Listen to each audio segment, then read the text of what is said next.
Hi friends, welcome to Telangana TET and DSC content revision classes, social content revision classes 8th class 11th lesson జాతీయోద్యమం తొలి దశ 1885 నుండి 1918 వరకు. So ఈ lesson చాలా ఇంపార్టెంట్. ఒక్క బిట్ కూడా మిస్ కాకుండా ప్రిపేర్ చేయడం జరిగింది. చివరి వరకు వీడియోని చూడండి. సో అలానే ఎవరికైనా టెట్ అండ్ డిఎస్సికి సంబంధించి లైన్ టు లైన్ చదివిన వీడియోలు పీడిఎఫ్ లేదా physical material so test series కావాలి అనుకుంటే కింద డిస్క్రిప్షన్లో శశి అకాడమీ యాప్ లింక్ ఉంది. యాప్ ఇన్స్టాల్ చేసి స్టోర్లోకి వెళ్తే మీకు కోర్సెస్ కనబడతాయి. తక్కువ ప్రైజెస్కే అందుబాటులో ఉన్నాయి, చెక్ చేయండి. భారతదేశంలో జాతీయోద్యమం ప్రాముఖ్యత.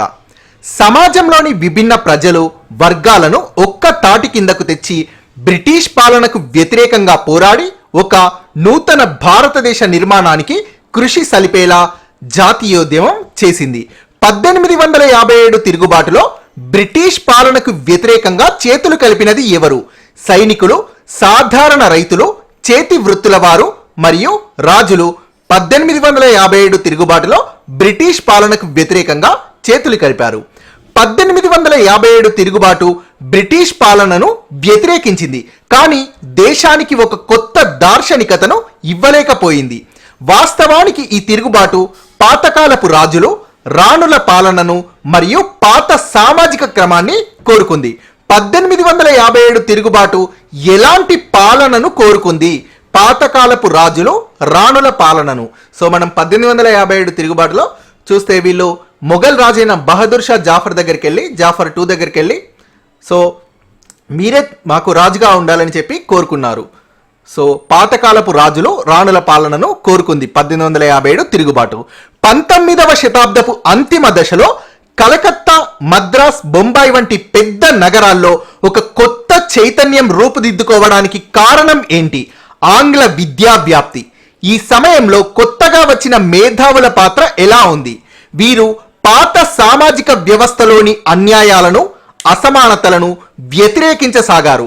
ప్రజాస్వామిక రాజకీయ వ్యవస్థను కోరుకోసాగారు. అదే సమయంలో బ్రిటిష్ పాలన వల్ల జరుగుతున్న అన్యాయాలు, దోపిడీలను ఎత్తి చూపుతూ దాన్ని అంతం చేయడానికి పోరాడసాగారు. ఇది దేశంలో కొత్త జాతీయోద్యమానికి దారితీసింది. 19వ శతాబ్దపు ద్వితీయార్ధంలో కొత్త చైతన్యానికి పునాదులు పడ్డాయి. చదువుకున్న భారతీయులు బ్రిటిష్ పాలన యొక్క స్వభావాన్ని, భారతదేశంపై బ్రిటిష్ పాలన యొక్క ప్రభావాన్ని అర్థం చేసుకున్న తర్వాత భారతదేశంలో బ్రిటిష్ విధానాల్ని తీవ్రంగా విమర్శించసాగారు. 19వ శతాబ్దపు ద్వితీయార్ధంలో బ్రిటిష్ విధానాల్ని తీవ్రంగా విమర్శించినది మరియు దీనికోసం సంఘాల్ని ఏర్పాటు చేసినది ఎవరు? చదువుకున్న భారతీయులు. దాదాబాయి నౌరోజీ 1866లో లండన్లో ఈస్ట్ ఇండియా అసోసియేషన్ ఏర్పాటు చేయడానికి కారణం ఏంటి? భారతదేశం యొక్క సమస్యను చర్చించడానికి. 1866, 1885 మధ్య Surendranath Banerjee, justice M G Ranade, Badruddin Tyabji, K C Telang, G Subrahmanyam లాంటి వారు కలకత్తా, పూనా, బొంబాయి, మద్రాస్ లాంటి నగరాల్లో వివిధ సంఘాల్ని ఏర్పాటు చేశారు. ఈ సంఘాల్లో ఏం చర్చించేవారు? ఆయా రాష్ట్రాల్లో భారతీయులు ఎదుర్కొంటున్న సమస్యల గురించి చర్చించేవారు. జాతీయ స్ఫూర్తితో పనిచేసిన సంఘాలు 1866లో Dadabhai Naoroji East India Association ని లండన్ లో ఏర్పాటు చేశాడు. భారతదేశం యొక్క సమస్యను చర్చించడానికి ఈ ఈస్ట్ ఇండియా అసోసియేషన్ ని లండన్ లో ఏర్పాటు చేశాడు. 1866 నుండి 85 మధ్య Surendranath Banerjee, justice M G Ranade, Badruddin Tyabji, K C Telang, G Subrahmanyam లాంటి వారు కలకత్తా, పూనా, బొంబాయి, మద్రాస్ లాంటి నగరాల్లో వివిధ సంఘాల్ని ఏర్పాటు చేసి భారతీయులు ఎదుర్కొంటున్న సమస్యల్ని చర్చించారు. ఈ సంఘాలు జాతీయ స్ఫూర్తితో పనిచేశాయి. ఈ సంఘాల్లో అనేకం దేశంలోని ఒక ప్రత్యేక ప్రాంతంలో పనిచేసినా కూడా ఇవి మొత్తం భారత ప్రజలకు చెందినవిగా పేర్కొన్నారు. ప్రజలు సార్వభౌమాధికారం కలిగి ఉండాలన్న భావనతో వీరు పనిచేశారు. తమ వ్యవహారాలకు సంబంధించి నిర్ణయాలు తీసుకోవడంలో ప్రజలు సాధికారత పొందాలని వారు నమ్మారు. ప్రభుత్వ విధానాల గురించి చర్చించడం, వాటిని మార్చడానికి ఉద్యమాల ప్రాముఖ్యతను వాళ్ళు గుర్తించారు. జాతీయవాదంలో కీలక అంశం ఏంటి? ఆధునిక చైతన్యం. మేధావులు దేనికి వ్యతిరేకంగా పోరాడారు? నూలు బట్టలపై పన్నులు, భారతీయుల పట్ల జాతి వివక్షత ప్రదర్శించడం, భారతీయ దినపత్రికలకు వ్యతిరేకంగా నిర్బంధకర చట్టాలు చేయడం లాంటి బ్రిటిష్ విధానాలకు వ్యతిరేకంగా మేధావులు పోరాడారు. మితవాద దశ 1885 నుండి 1905 మధ్య కాలాన్ని మితవాద దశ అంటారు. భారత జాతీయ కాంగ్రెస్ తొలి సమావేశం ఎప్పుడు జరిగింది, ఎక్కడ జరిగింది? 1885 డిసెంబర్లో బొంబాయిలో భారత జాతీయ కాంగ్రెస్ తొలి సమావేశం జరిగింది. వివిధ రాష్ట్రాల్లో ఉన్న జాతీయవాద మేధావులు ఈ కార్యక్రమంలో కలిశారు. భారత జాతీయ కాంగ్రెస్ తొలి సమావేశానికి అధ్యక్షత వహించినది ఎవరు? డబ్ల్యూసి బెనర్జీ. జాతీయ కాంగ్రెస్ తొలి సమావేశంలో వివిధ ప్రాంతాల నుండి పాల్గొన్న ప్రతినిధులు ఎందరు? 72 మంది జాతీయ కాంగ్రెస్ తొలి సమావేశాల్లో పాల్గొన్నారు. కాంగ్రెస్ తొలి సమావేశానికి వచ్చిన తొలికాలపు ముఖ్యమైన నాయకులు ఎవరు? దాదాబాయి నౌరోజీ, ఫిరోజ్ షా మెహతా, బద్రుద్దీన్ త్యాబ్జీ, డబ్ల్యూసి బెనర్జీ, ఉమేష్ చంద్ర బెనర్జీ, సురేంద్రనాథ్ బెనర్జీ, రమేష్ చంద్ర దత్ లేదా ఆర్సి దత్, జి సుబ్రహ్మణ్యం అయ్యర్. వీరు ప్రధానంగా బొంబాయి, మద్రాస్, కలకత్తా వంటి నగరాల నుండి వచ్చారు. వీరందరూ కాంగ్రెస్ తొలి సమావేశానికి వచ్చిన తొలి కాలపు నాయకులు. కాంగ్రెస్ స్థాపనలో ప్రధాన పాత్ర పోషించినది ఎవరు? ఏవో హ్యూమ్. పదవీ విరమణ చేసిన బ్రిటిష్ అధికారి అయిన ఏవో హ్యూమ్ కాంగ్రెస్ స్థాపనలో ప్రధాన పాత్ర పోషించారు. భారత జాతీయ కాంగ్రెస్ తొలి సమావేశం 1885 డిసెంబర్లో బొంబాయిలో జరిగింది. డబ్ల్యూసి బెనర్జీ అధ్యక్షతన జరిగింది. హాజరైన ప్రతినిధులు 72 మంది కాగా హాజరైన తొలికాలపు ప్రముఖ నాయకులు దాదాబాయి నౌరోజీ, ఫిరోజ్ షా మెహతా, బద్రుద్దీన్ త్యాబ్జీ, డబ్ల్యూసి బెనర్జీ, సురేంద్రనాథ్ బెనర్జీ, రమేష్ చంద్ర దత్, జి సుబ్రహ్మణ్యం అయ్యర్. ప్రధానంగా వీరు బొంబాయి, మద్రాస్, కలకత్తా వంటి నగరాల నుండి వచ్చారు. కాంగ్రెస్ నాయకుల ప్రధాన కర్తవ్యం ఏంటి? భారత ప్రజలందరిలో జాతీయతా భావాన్ని కలిగించి వాళ్లను సమైక్యపరచడమే కాంగ్రెస్ నాయకుల యొక్క ప్రధాన కర్తవ్యం. కాంగ్రెస్ నాయకులు ఏ విధంగా భారత ప్రజలందరిలో ఐక్యత సాధించగలము అని గుర్తించారు. భారత్లోని వివిధ ప్రాంతాల, మతాల ప్రజల ప్రత్యేక అవసరాలకు చోటు కల్పించడం ద్వారా మాత్రమే భారత ప్రజలందరిలో ఐక్యత సాధించగలమని కాంగ్రెస్ నాయకులు గుర్తించారు. ప్రతి సంవత్సరం జరిగే కాంగ్రెస్ సమావేశాల్ని దేశంలోని వివిధ ప్రాంతాల్లో జరపాలనుకోవడానికి కారణం ఏంటి? వివిధ ప్రాంతాల, మతాల ప్రజల ప్రత్యేక అవసరాలకు చోటు కల్పించడానికి కాంగ్రెస్ సమావేశాల్ని దేశంలోని వివిధ ప్రాంతాల్లో జరపాలనుకున్నారు. ఏ ఒక్క మత బృందం వ్యతిరేకించినా సరే ఆ తీర్మానాన్ని ఆమోదించకూడదని నిర్ణయించారు. కాంగ్రెస్ రెండవ లక్ష్యం దేశంలోని వివిధ ప్రాంతాల రాజకీయ కార్యకర్తలు అందరూ పాల్గొనగలిగే ఉమ్మడి రాజకీయ వేదిక లేదా కార్యక్రమాన్ని తయారు చేయడం కాంగ్రెస్ రెండవ లక్ష్యం. కాంగ్రెస్ మూడవ ప్రధాన లక్ష్యం భారతదేశంలో ప్రజాస్వామిక భావనలు, పని విధానాన్ని ప్రోత్సహించడం. భారత జాతీయ కాంగ్రెస్ ఎలాంటి పద్ధతుల్లో పనిచేసేది? ప్రజాస్వామిక పద్ధతుల్లో పనిచేసేది. అన్ని విషయాల్ని చర్చించి ఏకాభిప్రాయం సాధించడానికి ప్రయత్నించేవారు. అవసరమైతే ఓటింగ్ కూడా చేపట్టేవారు. ఈ దశలో అంటే కాంగ్రెస్ ఏర్పడ్డ ప్రారంభ దశలో సామాజిక సంస్కరణల జోలికి పోకూడదని భారత జాతీయ కాంగ్రెస్ నిర్ణయించుకోవడానికి కారణం ఏంటి? భారతదేశ ప్రజల మధ్య విభజన ఏర్పడుతుంది అనే ఉద్దేశంతో సామాజిక సంస్కరణల జోలికి పోవద్దని భారత జాతీయ కాంగ్రెస్ నిర్ణయించుకుంది. 1886లో కాంగ్రెస్ కి వివిధ స్థానిక సంస్థలు ఎందరు ప్రతినిధుల్ని ఎన్నుకున్నాయి? 436 ప్రతినిధుల్ని ఎన్నుకున్నాయి. అనతి కాలంలోనే ప్రతినిధుల సంఖ్య వేలకు పెరగసాగింది. ప్రతి సంవత్సరం ఏ నెలలో కాంగ్రెస్ సమావేశాల్ని నిర్వహించసాగింది? ప్రతి సంవత్సరం డిసెంబర్ నెలలో కాంగ్రెస్ సమావేశాల్ని నిర్వహించసాగింది. కాంగ్రెస్ ప్రతినిధుల్లో ప్రధానంగా ఎవరుండేవారు?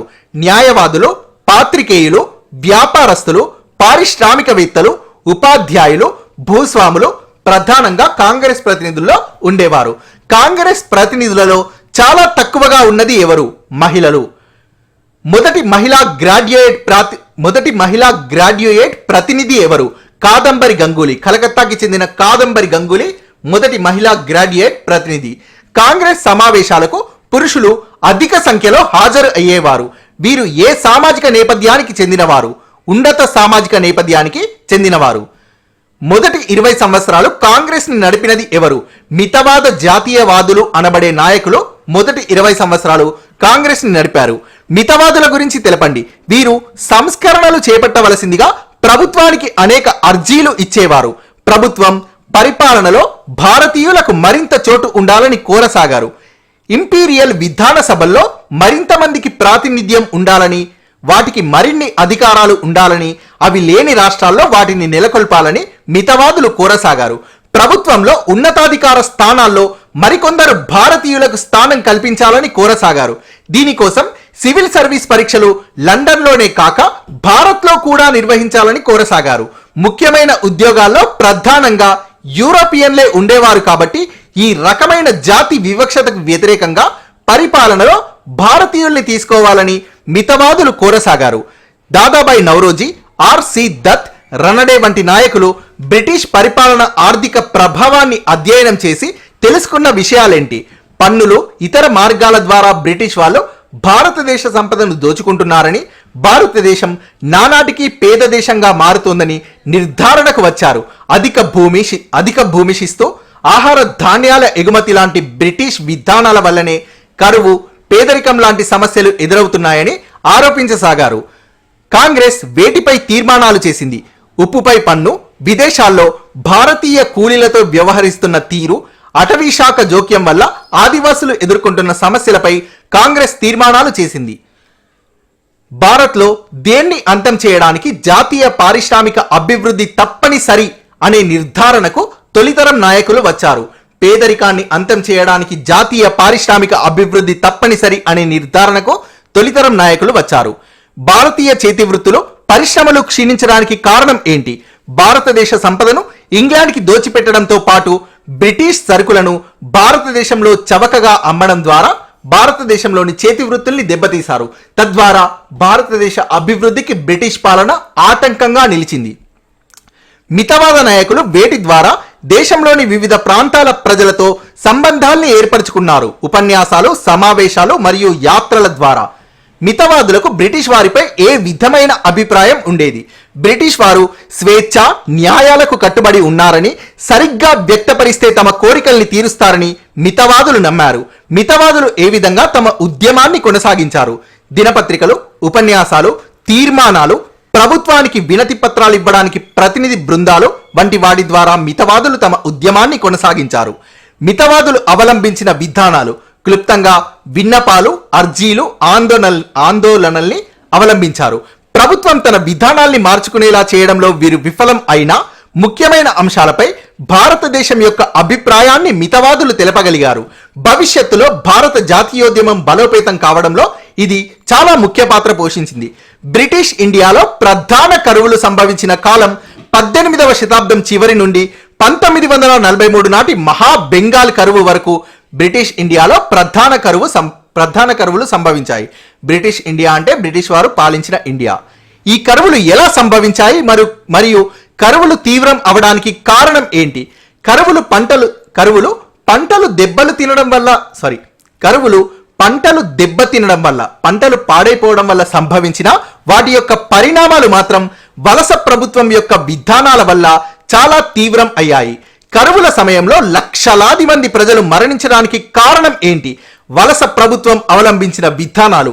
అవి కరువుల సమయంలో ప్రభుత్వం ఉత్పత్తిలో అధిక భాగం పన్ను రూపంలో వసూలు చేసింది. పంటలు దెబ్బతిన్న సమయంలో కూడా రైతుల్ని బఫర్ నిల్వ ఉంచుకోవడానికి అనుమతించలేదు. బఫర్ నిల్వ అంటే తర్వాత కోసం దాచుకోవడం, అదనంగా ఉన్నదాన్ని దాచుకోవడానికి అనుమతించలేదు. పంటలు దెబ్బతిన్న సమయంలో కూడా వ్యాపారులు ఆహార పదార్థాల సరఫరాను నియంత్రించినప్పుడు కానీ, ధరల్ని పెంచినప్పుడు కానీ బ్రిటిష్ ప్రభుత్వం జోక్యం చేసుకోలేదు. వీటన్నింటి ఫలితంగా కరువుల సమయంలో లక్షలాది మంది ప్రజలు మరణించారు. 1903 ప్రాంతంలో ఏ ఉద్యమం ప్రారంభించడంతో భారత జాతీయ ఉద్యమం ఒక పెద్ద ముందడుగు వేసింది. స్వదేశీ ఉద్యమం 1903 ప్రాంతంలో స్వదేశీ ఉద్యమం ప్రారంభించడంతో భారత జాతీయ ఉద్యమం ఒక పెద్ద ముందడుగు వేసింది. దేశంలో మొట్టమొదటిసారిగా బెంగాల్, ఇతర ప్రాంతాల నుండి పల్లె ప్రజల్లో అధిక భాగం మహిళలు, విద్యార్థులు రాజకీయాల్లో చురుగ్గా పాల్గొనసాగారు. 1903లో ఏ ప్రతిపాదన జాతీయ భావాల్ని పెద్ద ఎత్తున రగిల్చింది? బెంగాల్ని తూర్పు, పశ్చిమ బెంగాల్గా విభజించాలని కర్జన్ చేసిన ప్రతిపాదన జాతీయ భావాల్ని పెద్ద ఎత్తున రగిల్చింది. లార్డ్ కర్జన్ బెంగాల్ ప్రతిపాదన చేశాక ప్రజలు ఏ విధంగా నిరసన తెలియజేశారు. బెంగాలీ ప్రజల్ని విడదీసి జాతీయోద్యమాన్ని బలహీనపరిచే ప్రభుత్వ రాజకీయ కుట్రగా జాతీయవాదులు బెంగాల్ విభజనని నిరసించారు. బెంగాల్లో సాధారణ ప్రజలు సైతం ఈ ప్రతిపాదనతో ఆగ్రహం చెంది దానికి వ్యతిరేకంగా ఉద్యమించింది. పెద్ద ఎత్తున సామూహిక నిరసనలు, అభ్యర్థనలు, ప్రచారం జరిగాయి. ప్రభుత్వం ఇవేమీ పట్టించుకోకుండా 1905 సంవత్సరంలో బెంగాల్ని విభజించింది. సో ప్రతిపాదన 1903లో జరగ్గా 1905లో విభజన జరిగింది. 1905లో బెంగాల్ని విభజించాక ఏం జరిగింది? బెంగాల్ విభజనకు నిరసనగా విదేశీ వస్త్ర, ఉప్పు బహిష్కరణకు పిలుపివ్వగా ప్రజలు పెద్ద ఎత్తున స్పందించారు. దేశం మొత్తం ప్రధాన పట్టణాలు, నగరాల్లో, బెంగాల్ మారుమూల ప్రాంతాల్లో విదేశీ వస్త్ర బహిష్కరణ, దహనం, విదేశీ వస్తువులు అమ్మే దుకాణాల ముందు పికెటింగ్ వంటివి సర్వసాధారణమయ్యాయి. విదేశీ గాజులు వేసుకోవడానికి, విదేశీ వంట పాత్రలు ఉపయోగించడానికి మహిళలు నిరాకరించారు. విదేశీయుల బట్టలను ఉతకడానికి బట్టలు ఉతికేవారు నిరాకరించారు. విదేశీ పంచదార ఉన్న నైవేద్యాన్ని తీసుకోవడానికి పూజారులు కూడా నిరాకరించారు. ఇలా వివిధ సామాజిక బృందాలు ఐక్య కార్యాచరణకు పూనుకోవడం జాతీయవాదానికి పునాదిగా నిలిచింది. ఈ భావనను నెలకొల్పడంలో తొలితరం జాతీయ నాయకులు సఫలం అయ్యారు. ప్రభుత్వ సంస్థలైన పాఠశాలలు, కళాశాలలు, న్యాయస్థానాలు వంటి వాటిని బహిష్కరించమని కూడా పిలిపించారు. ప్రజలు స్వదేశీ పాఠశాలలు, కళాశాలలు స్థాపించారు. తమ తగాదాలను పరిష్కరించుకోవడానికి సమాంతర న్యాయస్థానాల్ని ఏర్పాటు చేశారు. ప్రభుత్వ పనిలో సహకరించకుండా దాన్ని బలహీనపరచాలన్నదే వారి యొక్క ఉద్దేశం. స్వదేశీ ఉద్యమం వల్ల ఏం జరిగింది? భారతీయ పరిశ్రమలకు మంచి ప్రోత్సాహం లభించింది. స్వదేశీ ఉప్పు, పంచదార, అగ్గిపెట్టెలు, ఇతర వస్తువుల్ని పెద్ద ఎత్తున తయారు చేయడానికి పూనుకున్నారు. ఈ ఉద్యమం ఫలితంగా ప్రఫుల్ల చంద్ర రే, పిసి రేకి చెందిన బెంగాల్ కెమికల్ వర్క్స్ కి మంచి ఆదరణ లభించింది. స్వదేశీ ఉద్యమం స్ఫూర్తితోనే బొంబాయికి చెందిన జంషెడ్జీ టాటా బీహార్లో ఉక్కు కర్మాగారం స్థాపించాడు. దేశీయ వస్తువులకు స్వదేశీ ఉద్యమం కారణంగా ఎంతో గిరాకీ ఏర్పడింది. స్వదేశీ ఉద్యమం వల్ల ప్రత్యేకించి భారతదేశంలోని వస్త్ర పరిశ్రమ ఊపందుకుంది. అతివాద జాతీయ నాయకులు తిలక్, బిపిన్ చంద్రపాల్, లజపత్ రాయ్, లాలా లజపత్ రాయ్, బాలగంగాధర్ తిలక్, బిపిన్ చంద్రపాల్ వీరు అతివాద జాతీయ నాయకులు. 1905 కాంగ్రెస్ సమావేశంలో అతివాద జాతీయ నాయకులైన తిలక్, బిపిన్ చంద్రపాల్, లజపత్ రాయ్ వంటి వారు ఏం కోరుకున్నారు? బెంగాల్ విభజన రద్దు చేయడం, సంపూర్ణ స్వాతంత్ర్యం అంటే స్వరాజ్యం కోరుతూ ఉద్యమాన్ని మిగిలిన ప్రాంతాలకు కూడా విస్తరింపజేయాలని భావించారు అతివాద జాతీయ నాయకులైన బాల గంగాధర్ తిలక్ ఇచ్చిన ప్రఖ్యాత నినాదం స్వరాజ్యం నా జన్మ హక్కు, దాన్ని సాధించి తీరతాను అని ఇచ్చారు. ప్రభుత్వానికి వినతి పత్రాలు ఇవ్వడం కాకుండా బ్రిటిష్ పాలనకు వ్యతిరేకంగా ప్రజల్ని సమీకరించి దేశం విడిచి వెళ్లిపోయేలా చేయాలనుకున్నది ఎవరు? అతివాదులు. అంతకు ముందు చేపట్టిన విధానాన్ని అతివాదులు ఏ విధంగా పేర్కొన్నారు? భిక్షం అడుక్కోవడంగా పేర్కొన్నారు. ఈ కారణంగా వీళ్ళని అతివాద జాతీయవాదులు అని పిలవసాగారు. మితవాదులు చేపట్టిన విధానాన్ని భిక్షం అడుక్కోవటంగా వీరు పేర్కొన్నారు అతివాదులు. మితవాద జాతీయవాదులుగా పేరుపడ్డ ముందు తరం నాయకులు స్వాతంత్ర్యం, స్వపరిపాలనను మందస్థాయిలోనే కొనసాగించాలని భావించడానికి కారణం ఏంటి? ప్రజలు ఇంకా సిద్ధంగా లేరని మితవాద జాతీయ నాయకులు భావించారు. 1907 సూరత్ సమావేశంలో ఏం జరిగింది? అతివాదులు, మితవాదుల మధ్య విభేదాలు పెరిగి కాంగ్రెస్ రెండుగా చీలింది. తిలక్ వంటి అతివాద నాయకులు కాంగ్రెస్ ని వదిలిపెట్టాల్సి వచ్చింది. అతివాద నాయకులపైన, స్వరాజ్య ఉద్యమకారుల కార్యకర్తలపైన బ్రిటిష్ ప్రభుత్వ స్పందన ఎలా ఉంది? ప్రభుత్వం అతివాద నాయకులపై, స్వరాజ్య ఉద్యమకారుల కార్యకర్తలపై ఉక్కుపాదంతో విరుచుకుపడింది. తిలక్ లాంటి చాలా మంది నాయకుల్ని ఖైదు చేశారు, దేశం నుండి బయటికి పంపించారు. ఈ పరిణామాలతో నిరుత్సాహపడ్డ స్వరాజ్య యువ ఉద్యమకారులు బ్రిటిష్ అధికారులపై దాడులకు పాల్పడ్డారు. అయితే ఇందులో చాలా మంది పట్టుబడి జైళ్ల పాలయ్యారు, ఉరి తీయబడ్డారు. కానీ జాతీయతా భావాన్ని సజీవంగా ఉంచడంలో, దానికోసం ఎంతటి త్యాగాలకైనా సిద్ధపడేలా చేయడంలో వీళ్ళు సఫలం అయ్యారు. తిలక్ జైలు నుండి బయటికి వచ్చిన సంవత్సరం 1915. తిలక్ జైలు నుండి వచ్చాక జాతీయ ఉద్యమం మళ్లీ ఊపందుకుంది. తిలక్ అనిబిసెంట్తో కలిసి ప్రారంభించిన ఉద్యమం హోమ్ రూల్ ఉద్యమం. ఏ ఒప్పందం ద్వారా కాంగ్రెస్ లోని రెండు వర్గాలు తిరిగి ఏకం అయ్యాయి? 1916లో లక్నో ఒప్పందం ద్వారా కాంగ్రెస్ లోని రెండు వర్గాలు తిరిగి ఐక్యమయ్యాయి. 1907 సూరత్ సమావేశం ద్వారా విడిపోయారు. 1916 లక్నో ఒప్పందం ద్వారా కలిశారు. మొదటి ప్రపంచ యుద్ధ కాలం 1914 నుండి 18 వరకు. మొదటి ప్రపంచ యుద్ధంలో ఈ రెండు వర్గాల మధ్య 5 సంవత్సరాల యుద్ధం జరిగింది. బ్రిటన్, ఫ్రాన్స్, రష్యా ఒకవైపు, జర్మనీ దీని మిత్ర దేశాలు మరొక వైపు యుద్ధం చేశాయి. ఈ రెండు వర్గాల మధ్య యుద్ధం 5 సంవత్సరాలు జరిగింది. 5 సంవత్సరాల పాటు జరిగిన మొదటి ప్రపంచ యుద్ధంలో ఓడిపోయిన దేశం జర్మనీ. యుద్ధం ముగిసిన తర్వాత ఏం జరిగింది? యూరప్లో విప్లవాల యుగానికి తెరలేచింది. సో ఇవన్నీ 1918 తర్వాత జరిగిన సంఘటనల్ని గుర్తుపెట్టుకోవాలి. యూరప్లో విప్లవాల యుగానికి తెరలేచింది. రష్యాలో సామ్యవాద విప్లవంలో విజయం సాధించింది. కమ్యూనిస్టుల నేతృత్వంలో రైతాంగం, కార్మిక వర్గం, సైనికులు చక్రవర్తిని తొలగించారు. భూస్వామ్యాన్ని, భూములు, కర్మాగారాలు వ్యక్తిగత ఆస్తిగా ఉండడాన్ని రద్దు చేశారు. వారు అన్ని దేశాల మధ్య సమానత్వం ఉండాలని కోరుకున్నారు. వలస పాలనలో మగ్గుతున్న దేశాల స్వాతంత్ర్యానికి మద్దతిచ్చారు. సో ఇవన్నీ కూడా మొదటి ప్రపంచ యుద్ధం ముగిసిన తర్వాత జరిగినవి. సో 1918 మరియు ఆ తర్వాత సంవత్సరాల్లో యుద్ధానికి కావలసిన వనరుల్ని సమకూర్చుకోవడానికి, సైన్యానికి కావలసిన ఆహారం, ఇతర వస్తువుల ఎగుమతి కోసం బ్రిటన్ ఏం చేసింది? పన్నులు పెంచింది. దీనివల్ల ఇక్కడి ప్రజలు ఎన్నో కష్టాలకు గురయ్యారు. బ్రిటిష్ పాలన పట్ల ప్రజల అసంతృప్తి మరింతగా పెరిగింది. బ్రిటన్ అణచివేత ధోరణి కారణంగా ప్రజల్లో అసంతృప్తి రగులుతున్న తరుణంలో దక్షిణాఫ్రికా నుండి తిరిగి వచ్చి భారత స్వాతంత్రోద్యమంలో భాగమైంది ఎవరు? మహాత్మా గాంధీ. 1905 అక్టోబర్ 16 ప్రాముఖ్యత ఏంటి? బెంగాల్ విభజించబడిన రోజు. దీన్ని విషాద దినంగా భావించారు. 1905 అక్టోబర్ 16 లేదా బెంగాల్ విభజన రోజు లేదా విషాద దినం రోజు ఏం చేశారు? ఆ రోజు బెంగాల్లో ఎవ్వరూ వంట చేయలేదు. దుకాణాలన్నీ మూసేశారు. కలకత్తాలో హర్తాల్ ప్రకటించారు. ప్రజలు గంగా నదిలో స్నానం చేసి వందే మాతరం పాడుతూ వీధుల్లో ఊరేగింపు నిర్వహించారు. బెంగాల్ 2 భాగాల ఐక్యతకు చిహ్నంగా ప్రజలు ఒకరికొకరు రాఖీ కట్టుకున్నారు. విభజన రోజు సాయంత్రం 75,000 మంది ప్రజలు హాజరైన 2 బహిరంగ సభల్లో ఆనంద్ మోహన్ బోస్ మరియు సురేంద్రనాథ్ బెనర్జీ ఉపన్యసించారు. ముట్నూరి కృష్ణారావు ప్రాముఖ్యత ఏంటి? ముట్నూరి కృష్ణారావు మరియు కృష్ణాపత్రిక. కృష్ణాపత్రిక స్థాపన 1902లో మచిలీపట్నంలో జరిగింది. ఈ స్థాపకుల్లో ఒకరు ముట్నూరి కృష్ణారావు. కృష్ణాపత్రిక స్థాపకుల్లో ఒకరు. కృష్ణాపత్రికలో ముట్నూరి కృష్ణారావు పాత్ర. 1902లో ఉపసంపాదకుడిగా చేరాడు. 1907లో సంపాదకుడు అయ్యాడు. 1945లో చనిపోయే వరకు కృష్ణాపత్రిక కోసం పనిచేసినది ముట్నూరి కృష్ణారావు. స్వాతంత్ర్యోద్యమంలో కృష్ణాపత్రిక పాత్ర. స్వాతంత్రోద్యమం అన్ని దశల్లో ప్రచారం చేసింది. వందే మాతర ఉద్యమం, హోమ్ రూల్ ఉద్యమం, సహాయ నిరాకరణ ఉద్యమం, శాసనోల్లంఘన ఉద్యమం, క్విట్ ఇండియా ఉద్యమం. సో 1902లో ప్రారంభమైంది. స్వాతంత్రోద్యమం అన్ని దశల్లో ప్రచారం చేసిన పత్రిక కృష్ణాపత్రిక. కృష్ణాపత్రిక ఎవరిని ప్రభావితం చేసిందంటే పట్టణాల్లోని విద్యావంతుల్ని మరియు పల్లెటూరులోని సామాన్య జనాన్ని. కృష్ణాపత్రికని ఎప్పుడు ఎక్కడ స్థాపించారు? 1902లో మచిలీపట్నంలో స్థాపించారు. ముట్నూరి కృష్ణారావు ఎవరు? కృష్ణాపత్రిక స్థాపకుల్లో ఒకరు.